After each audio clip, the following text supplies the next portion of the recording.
Okay, so topic 6 is going to be, let's answer some questions. All right? What kind of questions come up, like we were talking about in the last topic? Is the dream from God or my imagination? What are most dreams about? How do I know if a dream is from God? How can I remember more dreams? Let's go ahead and answer some of these questions and get into it. All right, let us begin with one of the most commonly asked questions about dreams. How do I know my dream is from God? To answer that, we need to look into the character of God. So let's start the very beginning, the very first chapter of Genesis, the first verses. It says, "In the beginning God created the heavens and the earth. The earth was without form and void, and darkness was over the face of the deep. And the Spirit of God was hovering over the face of the waters. And God said, 'Let there be light.' And there was light. And God saw the light was good, and God separated the light from the darkness." All right, so here in the first chapter of the Bible, the very first verses, we have the very first interaction with God in creation. And as he's describing what we see, the very first thing he sees is darkness. What is the first thing that God did? He said, "Let there be light." Man, if that's the first thing that God's focused on, it must be pretty important. And also, it's the first thing he utilized in his great power. And so what can we conclude from this? Creating light. Why didn't he create darkness?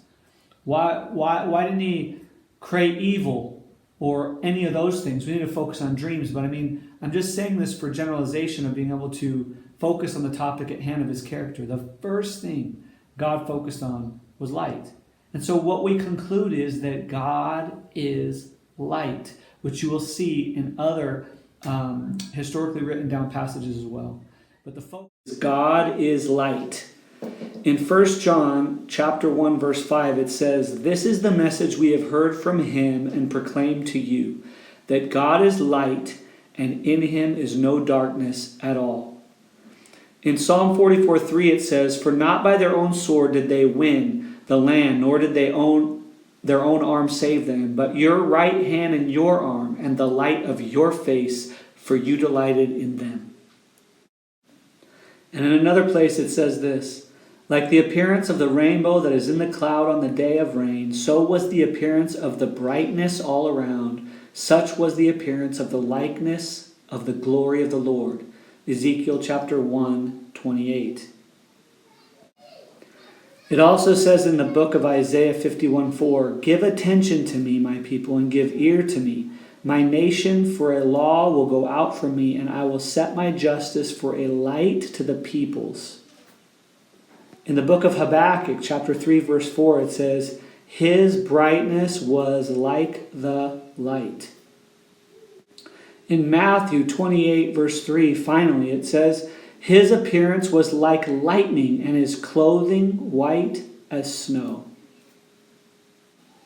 So, if your dreams are full of memorable, brilliant, radiant color, what are the chances they're from him? He separates light from the dark.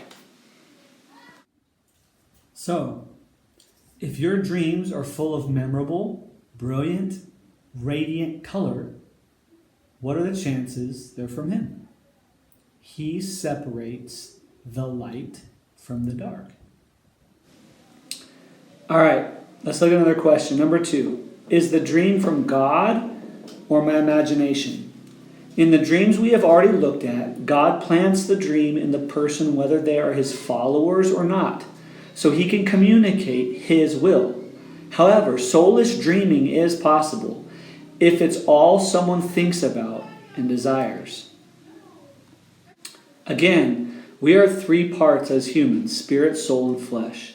And if 2 of those parts, being the soul and flesh, are only following our own desires or evil, then the dreams can be man-made or come from another source. So, if the dream is from our own soul or even other evil sources, then it will not have those qualities of light and brilliance and illumination. You'll wake up with no peace, maybe unwarranted fear, panic, or even a sense of loss sometimes. Now, a side key thing we can pick up from the example so far is that when a dream from God was interpreted properly, it left the dreamer feeling peace, like it was correct, no matter what the outcome was. So how do we know if it is from us or God? Well, in all the examples we have shown, God is consistent in his character and reasoning for giving dreams. And there are many, many more examples we could read about. And what are those consistencies? He gives dreams about direction, instruction, to bring obedience or justice, to reveal his heart for people and nations, to build relationships, and even save lives. All right, question number 3. What are most dreams about? Well, if you are in the inside to out or psychology camp, then the answer remains, who knows? Or who can know? But if you are in the God exists camp, then the Bible is a very clear and accurate resource on these questions. As we study biblical history and history, we find that most dreams are about these things. There's 20 topics typically, some more, but main ones are direction God wants for your life, correction of wrong living, revelation of God's heart for you or others, calling and purpose over you or others' lives, healing, warning against danger, sin, and false teaching, or just because he wants you to know he is speaking to you. There are other topics, but these are very common themes for dreams that he gives.